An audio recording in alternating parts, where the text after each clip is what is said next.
Well, anyway, just so you know, Harvey, it was, you know, Bill's association with Austin, and then Austin had, I guess, an association with you from Berkeley and working on the Yes. post office project Yeah. when we were hoping to get somebody to give us some context for, you know, the WPA era and the New Deal. And so with that, I'll let you introduce yourself, and we're just so glad to have you here. And thank you so much. Okay. Well, good evening, everybody. As you see in the first slide, there's blue sky, and I certainly hope you've got blue sky up there. We don't down in Berkeley right now because of the fires. It's pretty smoky out there. So I'll actually do a kind of an introduction of myself during the slideshow. So I'll give you a little bit of background, but you can see in the title here, I worked with two organizations that relate to the New Deal. And I'll explain more about them as we get into the slideshow. So let's just get rolling. I like this quote: "We have historical amnesia in the country, which keeps us from understanding what's happening to us much of the time." And that's by somebody that worked for the WPA, Studs Terkel, and he had he was a journalist and really well known in Chicago for a radio show that he did for, I think, decades. And I've included this because if you look at the top there, you see the date, 1918. And I think there's been some discussion of 1918 because that takes us back to the flu pandemic of that era. And I like thinking about it because it seemed like we haven't really learned our lessons of history, because in those days, people seemed to be okay with wearing a mask, but not now. And this is actually a newspaper of the Nonpartisan League. And what I want to emphasize is the things I'll talk about are really nonpartisan. We'll of course talk some about political parties and a few elected officials, but essentially what I want to focus on in the slideshow and giving context for the New Deal is the public policy. And to my mind, this is what's crucial. You know, you can have inspiring speeches or insipid speeches, but the fact is, what's important is what's done. You know, what action is taken, and that is really the realm of public policy. Just one other quote. Actually, I got a couple more, but it's easier to fool people than to convince them that they've been fooled. And I think that is sort of a lot of what we've been seeing. Well, we see it all the time, but particularly in the last 4 years. And then John Lewis, "Wake up, America, wake up." Okay, so a little background about me. I've been very involved in the struggle to preserve our local post office in Berkeley. It's not a New Deal post office, but we have two incredible pieces of New Deal art. You'll see one of them in the slideshow. And we had a long struggle. And in the Q&A, I can get into more about that. And so I'm going to move along fairly quickly in the slideshow. So if people have questions, you may want to write them down, or you could also write it into the chat. And I hope to leave plenty of time to have a good discussion and answer any questions. So a little bit more about me. Shoe leather epidemiology is something that my public health professor used to talk about, which essentially means getting out there and looking around with your feet on the ground. And I've done a lot of work, different work in my working life in the private sector, public sector, but primarily in the nonprofit sector. But in all that work, I've always ask questions, you know, why is it like this? Or how can we do it differently? Or, you know, why do we have to put up with these problems? And eventually that led me to the New Deal. because a lot of the issues that I think we face and hear about seem to kind of pop up periodically, and they come and they go, and in essence, it's kind of like we're a pinball, bouncing from one to the other, and many times we never quite get it resolved, and hitting issues episodically, we forget that a lot of them, or almost all of them, are totally interconnected. There's a relationship. And certainly the young people today, they understand that, because the Green New Deal is, yes, it's environmental, it's green, but the young people will tell you that there's a lot of issues that underlie the Green New Deal. And in order to really get a New Deal, you have to deal with a lot of other things. And likewise, Black Lives Matter. It's about racism, it's about the policing, but it's essentially about the quest for social justice. So in looking at the New Deal, just a real quick context, what are the roots of the New Deal? And it really goes all the way back to the Grange movement, to farmers getting together, educating themselves, eventually forming the Farmers Alliance that was quite actually active here in California, then the People's Party, and then that morphed into the progressive movement, and which was actually, again, here in the Bay Area, we actually elected a mayor in San Francisco. And the idea, the octopus must be destroyed. At that time, the octopus, the big corporate oppressor, was the railroads. And the domination of the railroads was one of the things that people during this whole period were railing against. So come to the 1920s, the Great Depression, the stock market crash, millions of people are unemployed, but there's no safety net, nothing. No protection for your bank deposits. If the bank failed, you lost your money. No unemployment insurance. And no Social Security. So this created enormous social disruption, compounded by the environmental disaster of the Dust Bowl. So you had people moving around the country, a lot of people coming to California, and then they end up here in San Francisco. The photo on the left is actually unemployed men sitting at the San Francisco Public Library, now the Asian Art Museum. And then the other photo is men lying on the street. The one thing about the unemployed back then, they dressed a little bit better than today. You can see their fedoras and their suits or their caps.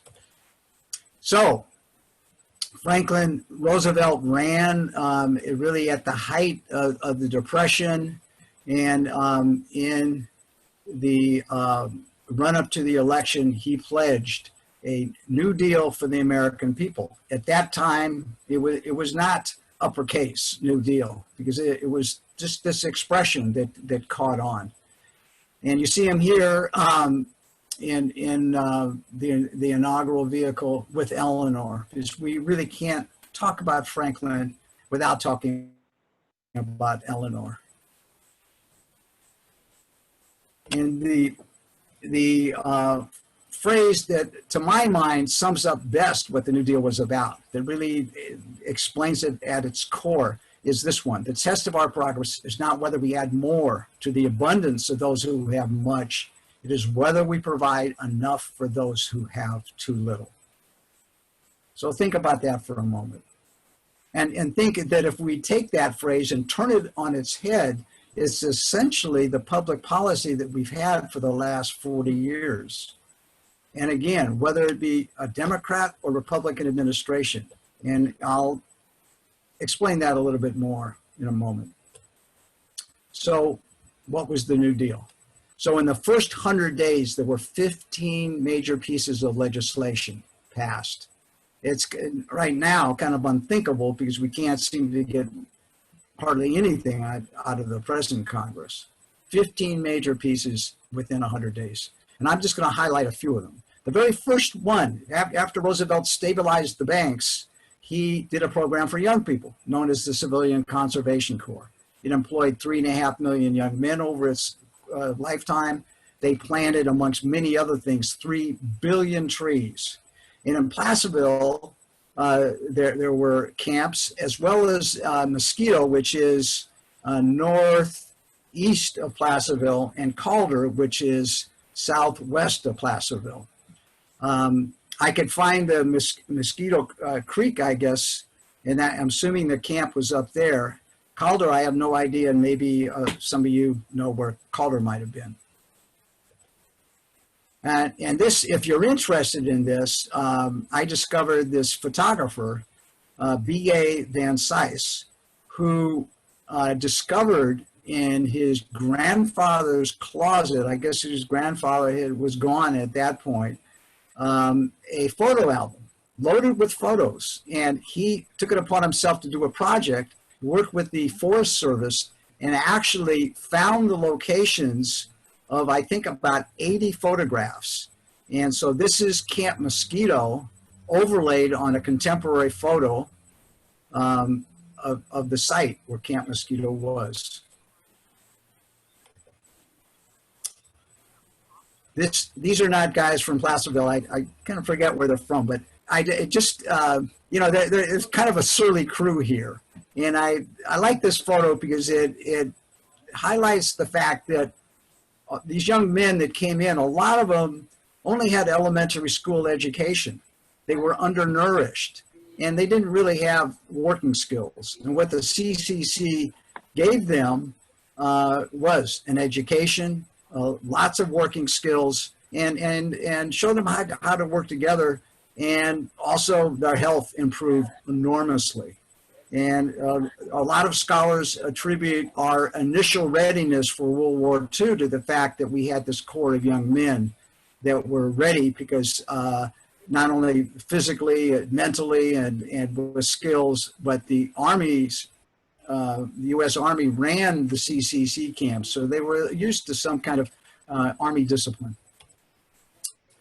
Another program, FDIC. So this was critical because what it did was ensure deposits in banks and thrift institutions. And we still have this today. So that sticker we see in our banks, on the front door of banks today. And then the other part of this, which was critical, was the this is known as the Glass-Steagall Act. And what the Glass-Steagall Act did was separate commercial from investment banking, built a firewall, so to speak, between the two. And I'll explain what happened to that in a moment. But essentially, one of the causes of the Depression was the fact that bankers could take money that was deposited and spend it on risky investments. Public Works Administration.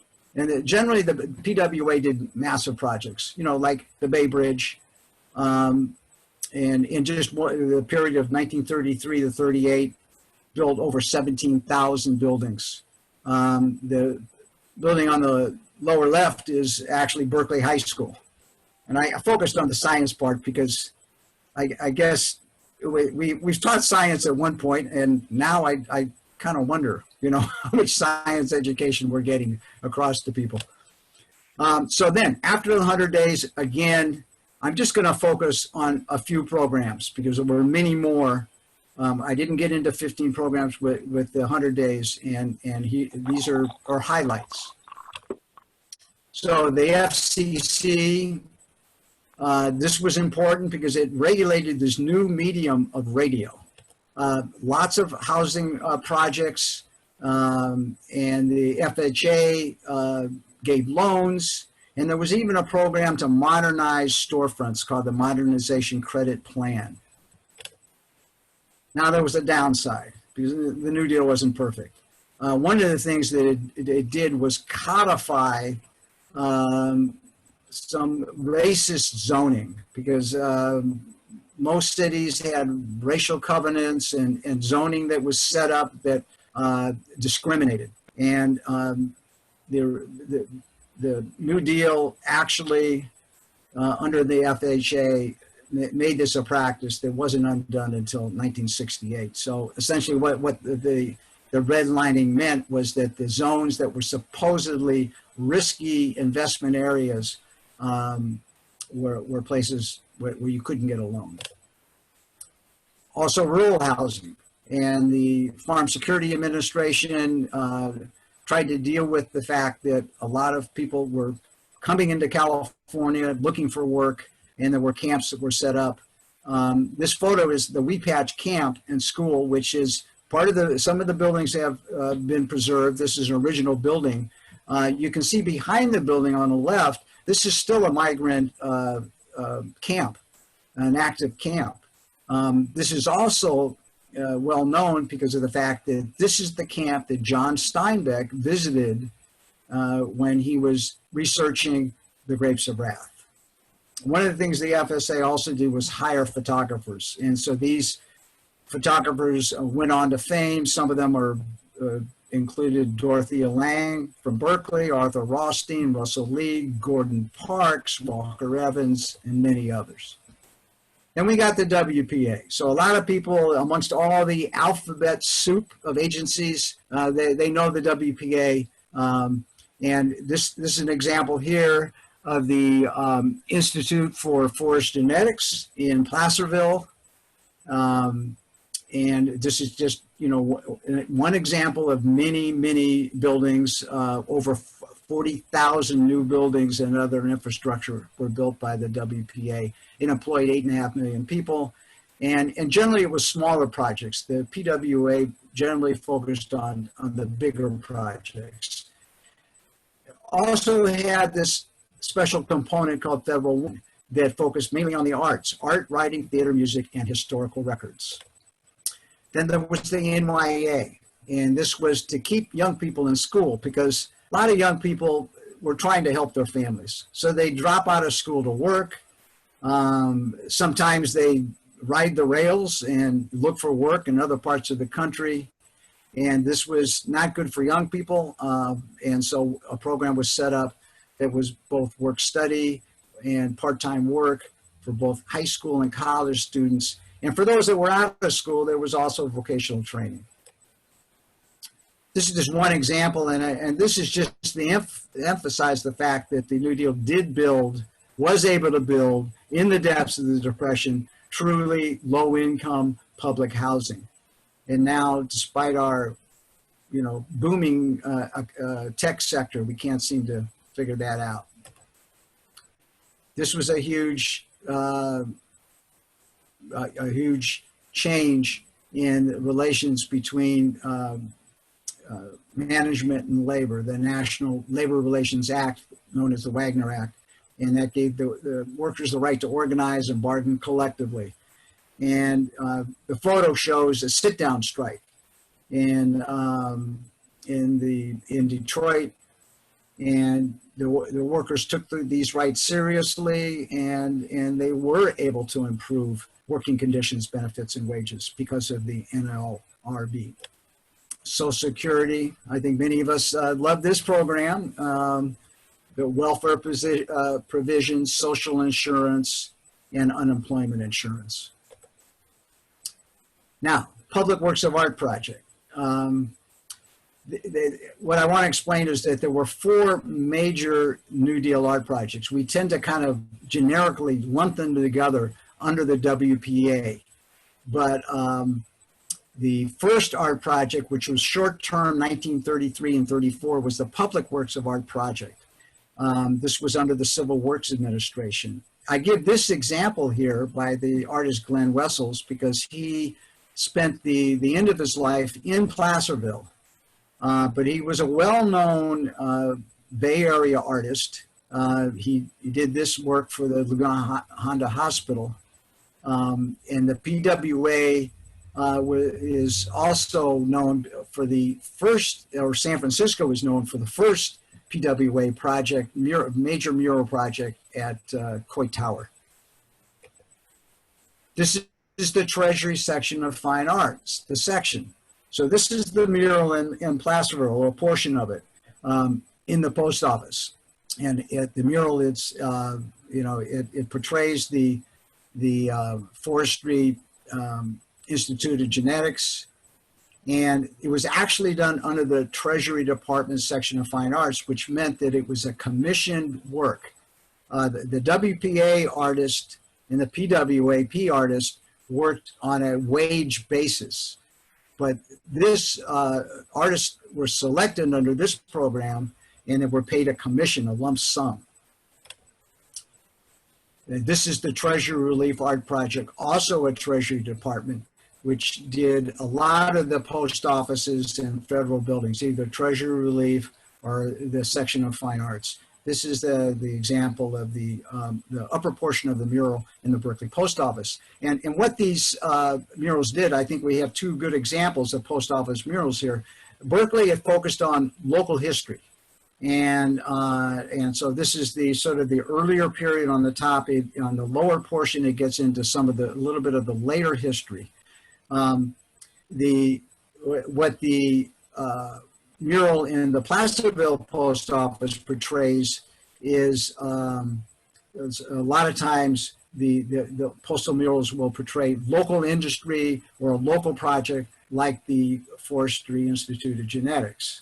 And then there's sort of another genre that appeared in the post offices, and the Berkeley has an example of that. It's a relief in stone on the porch of the post office that portrays postal workers. So the handling of the mail is also portrayed in some post office murals.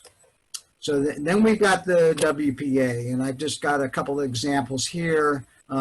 Just a mosaic project that was on the UC campus, and another project in Berkeley, which is of a lot of interest because of the fact that it portrays the parks. There was a push to popularize travel in the parks once we got through the initial throes of getting over the Depression and getting into some of the projects of the New Deal. And so there's one guy named Ranger Doug, and you can look him up. He's got a very robust website, and Ranger Doug actually rediscovered these posters. There were many that were done, but they were lost, and just through serendipity, he happened to find one, and then another, and another, and you can see on his website. And then he's also created in the style of these posters, posters that portray parks that didn't exist or never got a poster.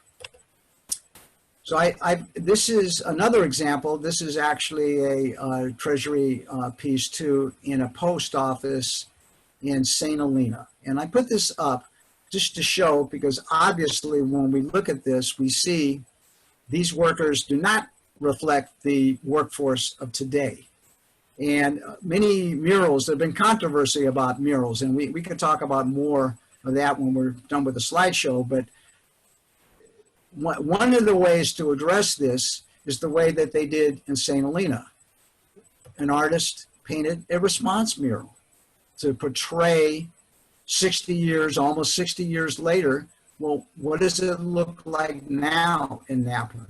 So these two pieces face each other in the post office. So you get the early days and what it was like when the post office was built and the art was put up, and what it's like today.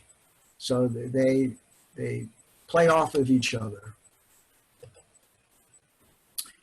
One other program of well, two more I've got, Federal Writers Project, which did guidebooks. So we talked about the park posters and encouraging people to travel.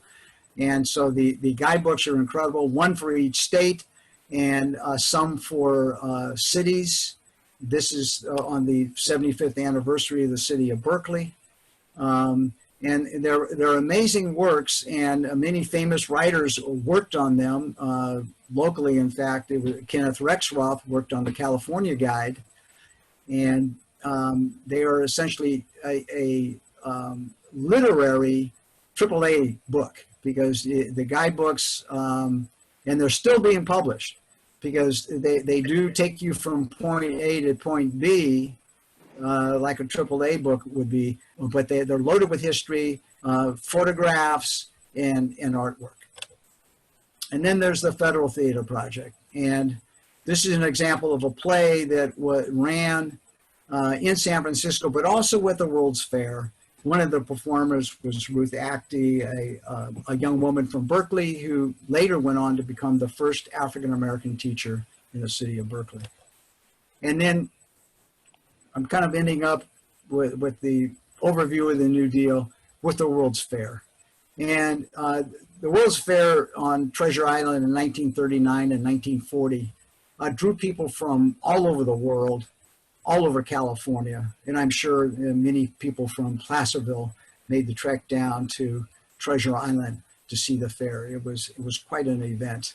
One aspect of it was the artwork. And in 1940, Diego Rivera was commissioned. He's here with his assistant who lived in Berkeley. And he participated in something called Art in Action, which was artists doing work in front of the public. So the public could interact with the artist as they worked in whatever medium they happened to be working in.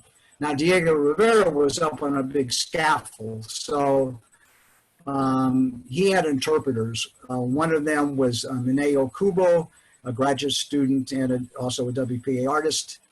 This is just a portion of the mural that Rivera did with some of the women in his life. And Mineo Kubo, unfortunately, went on to be interned in a concentration camp and is known, she went on to become a very successful artist, moved to New York, but she wrote the very first personal memoir of the internment. It was an illustrated book that's actually quite remarkable and still in print. It's known as Citizen Number 13660. So the New Deal, as we know, morphed into the Second World War. It actually helped prepare the country for the war. And but FDR, in terms of public policy, wasn't finished. And in 1944, he proposed in his State of the Union address an economic Bill of Rights. And he stated, of course, we need our civil rights, but we should go beyond that to include things such as unemployment, housing, education, and medical care as inherent rights. And this never actually happened. In fact, the medical care he was never able to get to. He died at the beginning of his fourth term. But I'm convinced that if he would have completed that term, we would not be talking Obamacare or anything else. We'd have the universal health insurance now. But these ideas were incorporated in the UN's Universal Declaration of Human Rights, and then many post-war, post-colonial constitutions, and were a goal of Martin Luther King's Poor People's Campaign. So how did we pay for the New Deal?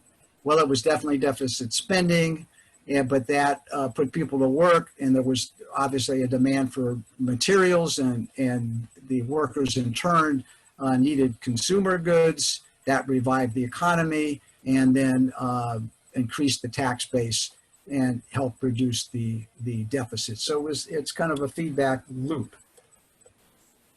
What happened to the New Deal? Well, I call it the perfect storm of three areas that were attacked. First, labor. That actually happened under Harry Truman's administration. He vetoed it, but it was overridden. Media was deregulated first by Ronald Reagan and then Bill Clinton. And then the finance sector, Glass-Steagall, was dismantled. Many people attribute the 2008 meltdown to that fact. So what do we make of all of this? Basically, there are two directions, I would say, in public policy. You've got a New Deal direction, or you've got a neoliberal austerity direction. We've had the New Deal essentially since 1933, or I would say actually until 1980. And since 1980, it's been in the neoliberal direction. So there's a contrast between the two: big government versus, tax cuts and defunding, regulation versus deregulation, bringing things to Main Street or privatizing Main Street. And that's certainly what we're looking at the post office today. And again, as I emphasized in the beginning, I look at Dwight Eisenhower. He was not FDR or Truman, but he had programs that were definitely New Deal related. He continued most of the New Deal and Fair Deal programs. He had a big infrastructure project. He had some minor civil rights acts. He expanded Social Security, and the income tax, the marginal tax rate was 91%. So there was plenty of funds to go around to do all those things. And again, he was the president that reminded us, beware of the military-industrial complex. So, brings us to today, although this slide takes us back over 100 years, because the gap in income today is wide as it was under that period of Gilded Age capitalism. And today I guess I would call it predatory capitalism, because all the big corporations that we're all involved with them in one way or the other, but they're not our friends. They don't pay their taxes, and they get richer and richer as most of us get poorer and poorer. So how do we deal with this? Like a car or a ship, they're interrelated systems, and we have to look at all of them. And I would posit that a New Deal would include workers' rights, control of the media, control of Wall Street, progressive taxation, restoring true public education, dealing with the environment, the Green New Deal, putting young people to work, dealing with voting rights, healthcare, arts, and many more things. So some of my heroes of the sheroes of the New Deal, just to give you a quick overview of these: Jeanette Rankin, first woman in Congress; Rose Schneiderman, labor organizer. In the upper right is Frances Perkins, Mary McLeod Bethune, head of the so-called Black Cabinet. On the far right, Hallie Flanagan of the Theater Project, and in the middle of it all, Eleanor Roosevelt. And we focused, we had a whole conference a couple years ago, so we got a lot more information on all those women in this booklet, and I can tell you how to get a hold of that. So what can we do? I'm pretty much to the end here. We have to look at alternative media to really get to at the core of the problem and understand what's happening to us. We've got to talk to other people, sort of the each one teach one idea, and organize nonviolently. And of course, John Lewis said it in a great way: get in good trouble, necessary trouble. These are some of the heroes of nonviolence. If you probably recognize them all, perhaps not the guy on the left, and that's Henry David Thoreau. So these are the three organizations I work with. They all have pretty dynamic websites. The New Deal is actually mapping all the physical legacy of the New Deal. So I'll leave you with this thought: this is your country. Don't let the big men take it away from you. And this is how you get a hold of me. This is my book on the New Deal Berkeley, which is, I wrote it as a microcosm of what happened all over the country. So it focuses on Berkeley, but it's really about the New Deal as a whole. So I will end there and look forward to answering questions and discussing some of the points I raised.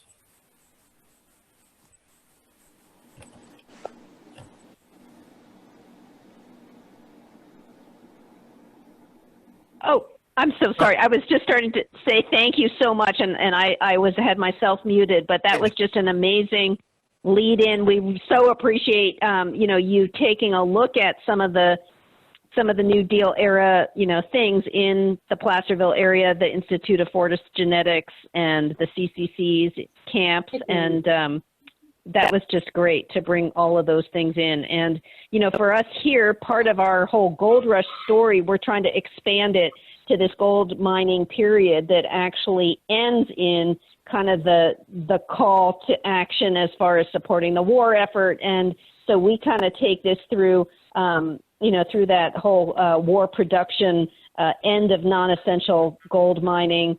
And so there's a lot, I think, in Placerville about the different, natural resource industries and work that people were doing, certainly things about, the miners and the mining. And it's very interesting. I don't know that you're familiar with our Druid monument, but we talk a lot about the early fraternal organizations like Odd Fellows and the Druids and the Masons and all these organizations that were there before Social Security and things. And so it's kind of a theme here. So this is just a real nice tie into lots of things Placerville and tying Placerville into lots of things, that are, United States history. So with that, I just want to open it up to anybody that would like to ask Harvey some questions about this amazing presentation.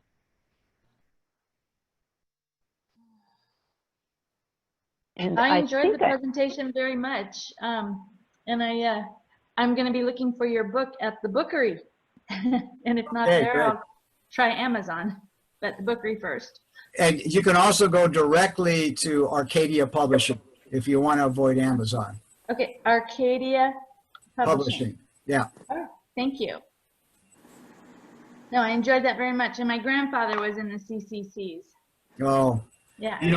In doing this work, I've had the good fortune to meet many of the so-called CCC boys. Mm-hmm. And there are very few of them around. We just lost one of the pillars of the organization that was set up, known as the CCC alumni, Walter Atwood, just a few weeks ago.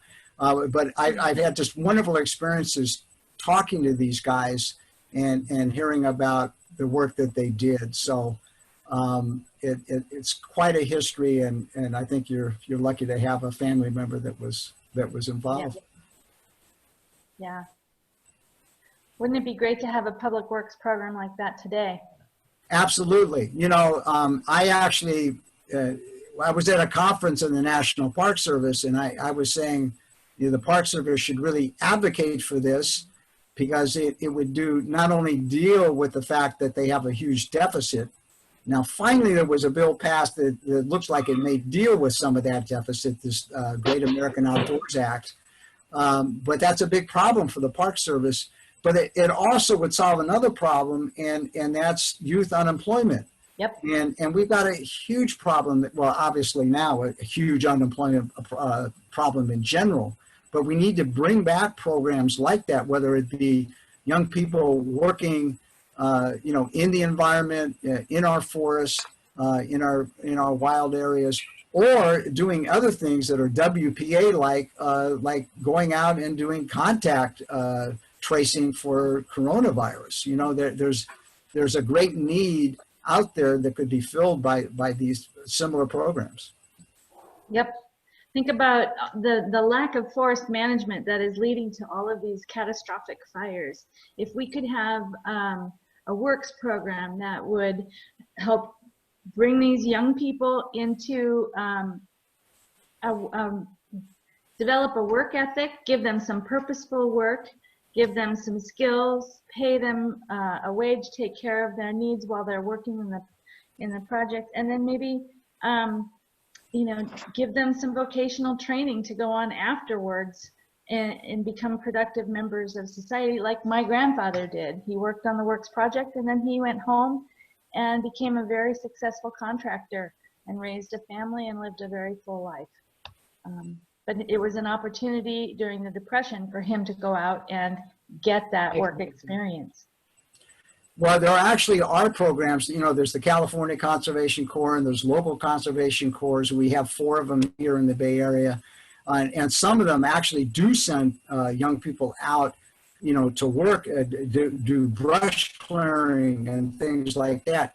But it's such a small program compared to what we had in the 1930s. So we're all ready to do it. The infrastructure is there. We know how to do it. People are doing it, but it's just a minuscule program. Is it because nobody's publicizing it? Nobody's pushing it? Well, I think there are also limits to the funding, you know, so a program might be able to handle maybe, I'll say, you know, 60 young people, and it's men and women now. You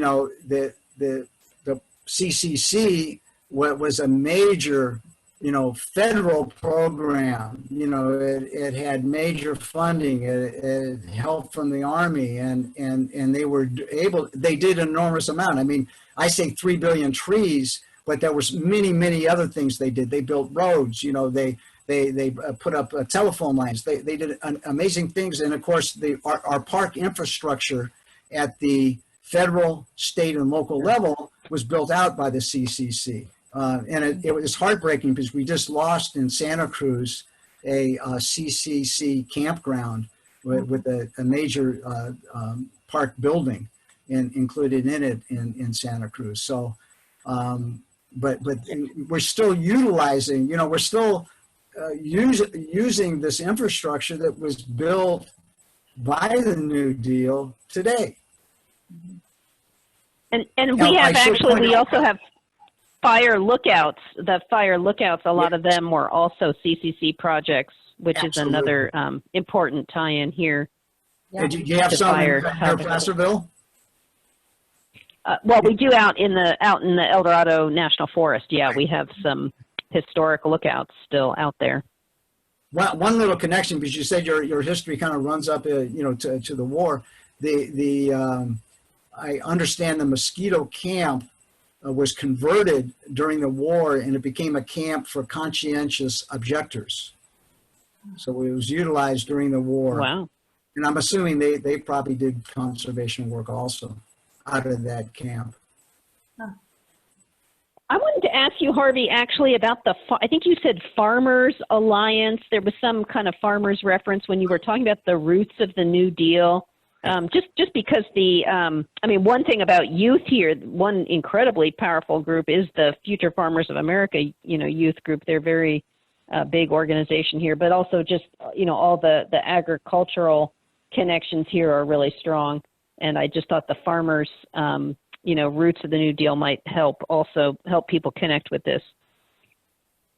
Yeah, well, the Farmers Alliance, I first started to get interested in them because when I used to drive along Highway 101 in San Luis Obispo, there was a building right next to the freeway, and it said Farmers Alliance on it.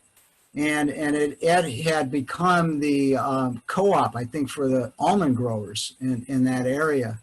And I was curious, and so I started to investigate, and then eventually there was an exhibit in San Luis Obispo County on the background of the Farmers Alliance. And essentially, what was happening in those days is that farmers were being you know, kind of hit in every direction, because between the fees that railroads would charge, the money that banks would extract from them for loans, what mercantile suppliers would charge them, they could hardly make it.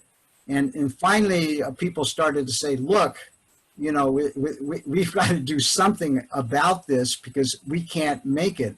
And, you know, you got to realize that back in those days, early days, that, you know, a lot of people lived on the land, and there were a lot of small farmers. And so they organized, and they actually had a very active speakers bureau that went all over the country speaking to people and organizing. And eventually that did morph into the Progressive Party and the Progressive Alliances all over the country. And people were elected out of those alliances. So one of the interesting things, because I talked to the curator of this exhibit in San Luis Obispo, and he said he would talk to some of the ranchers that were still there in the county and had relatives that went back to that period of the Farmers Alliance, and they would say, oh yeah, my relative was really involved in the Farmers Alliance, and they were fighting big corporate power, you know, but they were kind of politically far from that at that point. Although they recognized the heritage, they didn't quite make the connection to what was happening today. So it is a really important history that when we scratch the surface, we see that there's a lot of really deep history that we've forgotten. And certainly in that sector of farming, we certainly have it. And it points to, again, this struggle between great corporate power and the rest of us, whether it be farmers or workers. It's sort of the same dynamic. It's people trying to make it, and now it's become just again, as I mentioned, the gap is the same as it was during the Gilded Age. When we're talking about the Rockefellers and the DuPonts and all these guys that we remember from our history books that were, the fat cats of the era, and we've got the same dynamic happening now. That's great background. Thank you. I have one more quick question. Maybe it's quick. Is just about these post offices that were built as part of the New Deal, and how many of them are still left, if you have any idea? Most of them are left, because what the New Deal did, it was pretty free of shoddy work and graft and corruption. The Washington made sure that these projects were, honest projects. So the New Deal, although the building codes were different, for the most part, these New Deal buildings were very solidly built. And of course, we make some modifications today.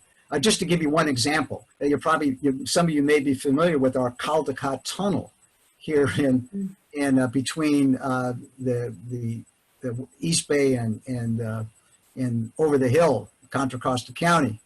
I toured there with the maintenance guy one time, and I looked up at these big blowers. This was the original tunnel, and I looked at these blowers, and I said, "That looks like the original blowers." And the guy says, "Oh yeah, we still got them. Every now and then we replace a bearing, So you had solid construction that was done during this period, and and unless a building is kind of neglected, we do have some bad stories. We have right now, the Ukiah Post Office has been sitting empty for many more years than your former post office. The Venice Post Office, the same thing. And what's going on now with the post office has started some time back, and one of the ways of privatizing it is selling off postal buildings. But you got to recognize that postal buildings are usually in very central, convenient locations, and selling them as real estate in terms of the postal customer doesn't really make much sense, because people have to travel further, there's a big lack of convenience for the postal customer.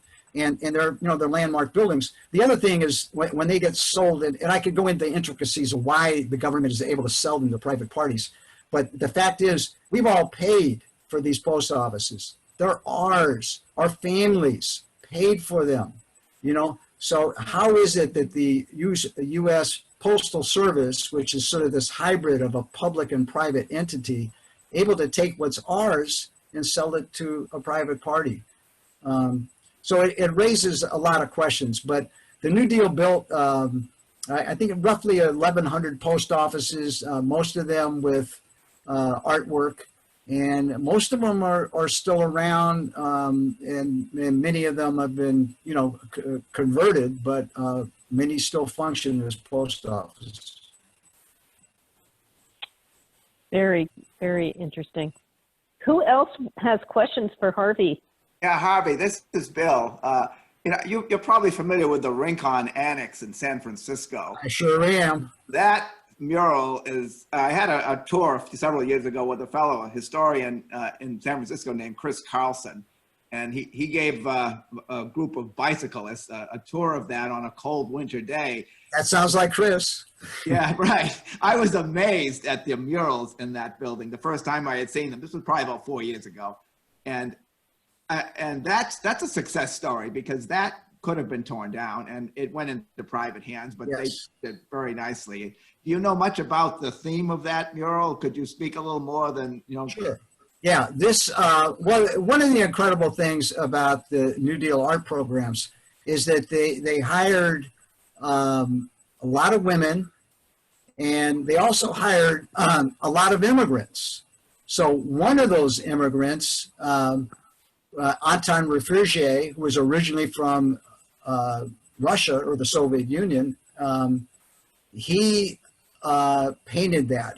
This is a Treasury Department section of Fine Arts project. So he was selected amongst a group of artists that submitted sketches for that. So his fellow artists selected him as the one to do that cycle of murals. So this was a person not from this country. He did very deep research in order to do that. Sort of like we're dealing with another mural at UC San Francisco now called The History of Medicine in California. So, which also was done by an immigrant and who also did very deep research. So Refugier basically is giving the history of California from the earliest days, from the Native Americans up until the end of World War II. And it was the end of World War II because the commission was given and the project was set to go, and then the war started. So he didn't finish it until after the war. So he actually, the final panel represents the United Nations that was established right at the end of World War II. So the history is unusual because it's the kind of things that we're talking about now. He doesn't pull any punches. First of all, Native Americans have been basically decimated in California during its early years, but he shows them as very proud people that had families that actually did artwork and had culture. So that was not the norm at the time. There was still that attitude about Native people. He goes on to portray Sir Francis Drake. So there's been a lot of, they just took down a Drake statue. So what did he do with Sir Francis Drake? He showed him standing there, sword in hand, but at the tip of his sword, there was blood. It was red. So he looked deeply into our history and portrayed it, warts and all. I mean, he also celebrated, San Francisco. He celebrated high points of California history, but he also the stuff that needed to be criticized, he criticized. So it's an amazing. Anyone that hasn't been there, it's pretty much open all the time. It was the Rincon. It became the Rincon Center, but the facade of the building all the way around and the original lobby have been preserved. And it's a remarkable building and a remarkable cycle of murals. I agree. Very close to the Ferry Building. So it's just a few blocks from the Ferry Building. So if you're in San Francisco, make a point of seeing that. And if you've never seen Coy Tower, make a point of seeing that also.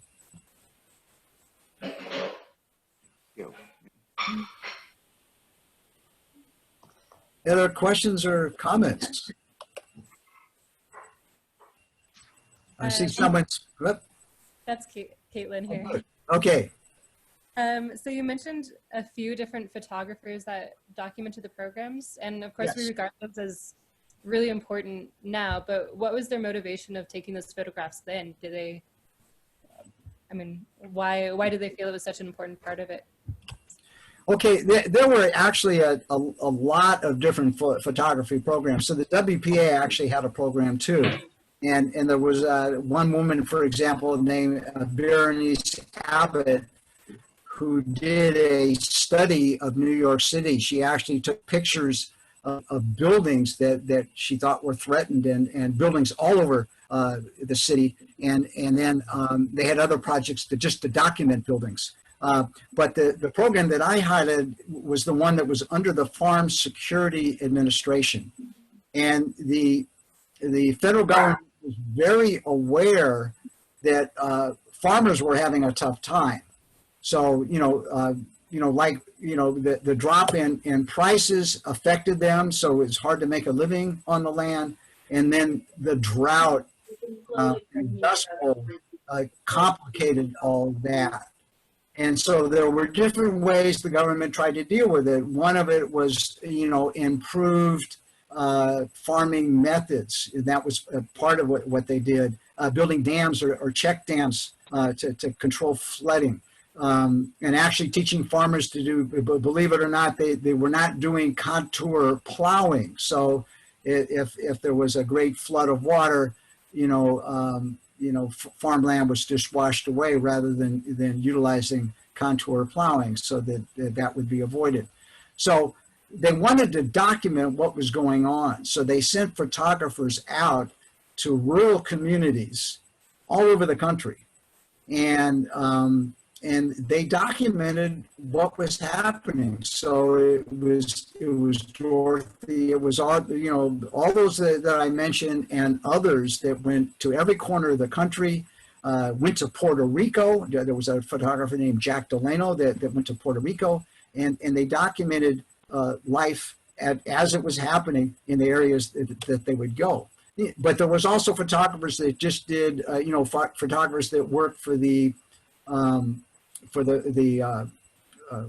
Federal Writers Project that would take photographs of different areas that were going to be in the guidebooks. So there were a lot of levels photography was happening on. One example, I didn't do it in this slideshow, but I give an example of a Berkeley photographer named Rondell Partridge, who was an assistant to Dorothy Lang. And they worked together, and then Ron, under the National Youth Administration, got his own project to document what was going on with young people in California right on the cusp of World War II, because the feeling was at that time there were going to be major changes happening all over the country and in California, and they wanted a historical record of what was happening right at that point in time. So photography, like the arts program, was a very dynamic aspect of the New Deal, and it allowed the story to be told of what was going on.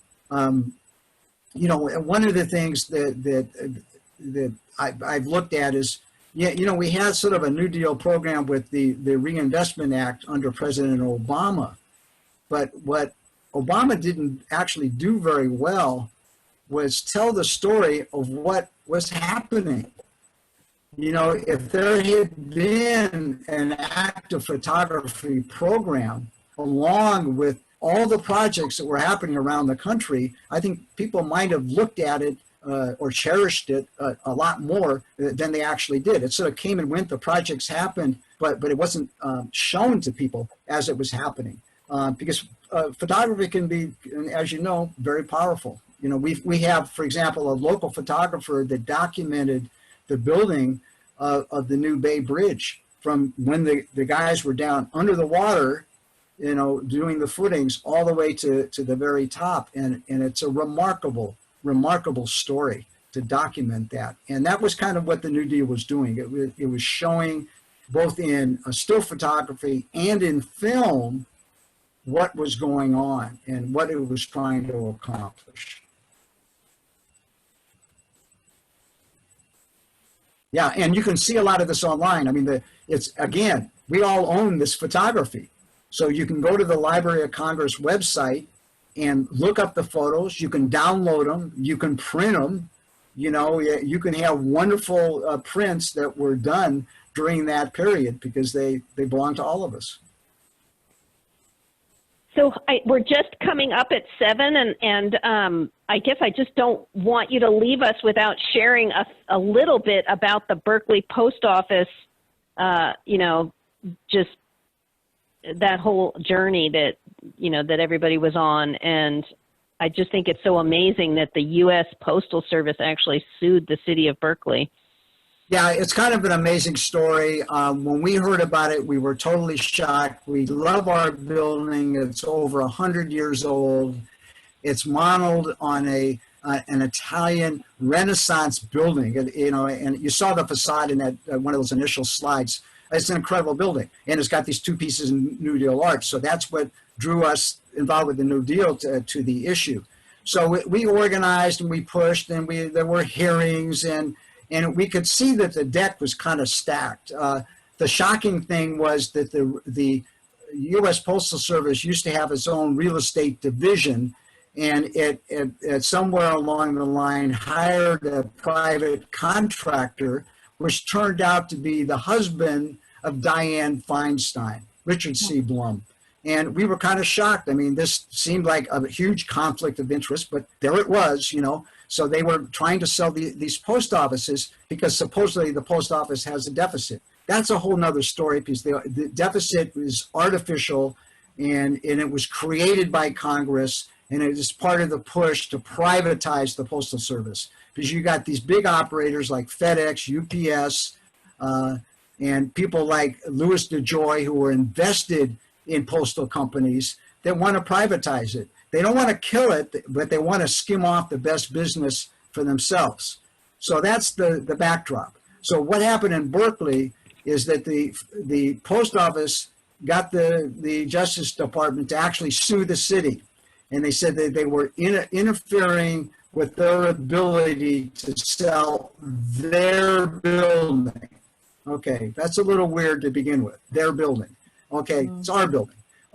And so we fought them. The thing that worked for us is that we had the downtown part of Berkeley, and that spot I was standing, I call Berkeley's New Deal Nexus, because we have 4 New Deal projects that were at that corner, including the post office. So each corner has something.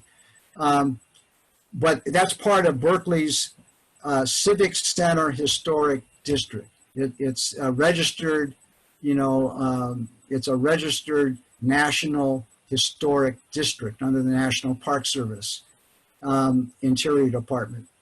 And so the post office is part of it.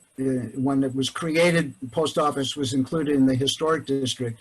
And when the judge read the background about that, he said, no, you can't do this because of the historic district. So he put some provisions on, and he's watching the post office for 5 years. The post office is backed off. After the fact, we learned that they might have had a buyer, and the buyer was going to create in the back of the post office, a Target store. It was just, we couldn't believe it. The other thing we were worried about is that they take the back end of the post office and build some kind of awful high rise, that would overshadow the building. So the idea was to privatize the property, and because they it's Berkeley, it's valuable downtown property. But again, it's affected services because there were a lot of centralized services there. We still are able to use the windows, but some of the services we used to have are now spread to other areas of Berkeley. So that's kind of in a nutshell. I mean, I could go on with a lot of aspects of that, but that's essentially what happened. We won in federal court. We beat the Justice Department on that. Wow. So yes, another chapter. So anybody else have any other questions before Harvey has to leave us tonight? How much money did it cost you to beat them in federal court? And where did that come from? Quite lucky. The city had its city attorney working on it. We also had a pro bono lawyer that volunteered to help, and he was excellent.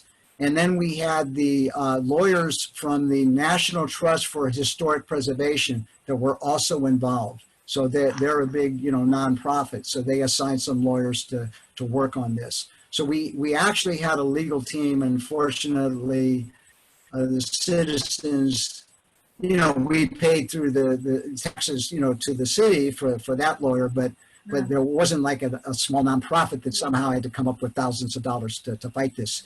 We actually had some great legal support. I see a hand waving. Yeah, Thank you so much. This is Yuko. I was a public health nurse. My office. So, City of Berkeley, I'm so proud of your work, and pray for the people working for the public health. City of Berkeley has their own public health department, no longer called department, but it's lots of prayer for the small people who may not have a voice, and your work is very much appreciated. So I have to leave, but I appreciate your work. Thank you so much. Thank you. Thank you. Bye, Yuko. Right. All right, Yuko. All right. Any other questions? Well, I'm comments? always open to, if you have, you want to reach me by email, I'd be happy to, answer any further questions at some later time. Great. We'll share your email. And Harvey, thank you so much. That was just fantastic. And like I said, we will have a recording to share as well. So thank you so much.